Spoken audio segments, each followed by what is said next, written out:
Hayot doimo tekis yo'llardan iborat emas, unda sinovlar va mashaqqatlar ham bo'lib turadi. Mana shunday yo'llardan o'tishda esa birinchi maslahatgo'yimiz onalarimiz bo'ladi. Ular o'zlarining pand-nasihatlari va duolari bilan yo'limizni charog'on aylaydilar. Darhaqiqat har bir muvaffaqiyatli inson ortida ayol kishi turadi. Bu ona, rafiqa, opa-singlimiz bo'lishi mumkin. Navbatdagi sahifamiz qahramoni ham o'zining bugungi kunda erishayotgan barcha yutuqlari zamirida o'z onasining duosini ko'radi.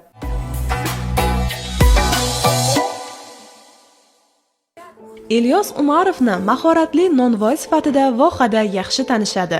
Nonlarni san'at asari darajasida go'zal qilib tayyorlaydigan bu yigit yosh bo'lishiga qaramay sohada ancha katta tajribaga ega. U oddiygina non yopish va sotish jarayonini tadbirkorlik darajasiga olib chiqib, bugun 7 ta filialga ega bo'lgan nonvoyxonalar tarmog'ini yo'lga qo'ydi. Xo'sh, uning yosh bo'lishiga qaramay erishayotgan muvaffaqiyatining siri nimada?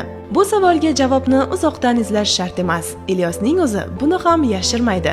Uning eng katta ilhom manbai, ilk ustozi bu onasidir. U bolaligidan tandir yonida ulg'aydi. Onasi non yopayotgan paytda yonida turib, xamir qorishning sirlarini, tandirning haroratini his qilishni, nonni chiroyli qilib yopishni o'rganib bordi. Bugun uning nonvoyxonalariga ertalabdan odamlar navbat turadi. Kimdir nonning ta'mi uchun, kimdir uning ko'rinishidagi nafislik uchun keladi.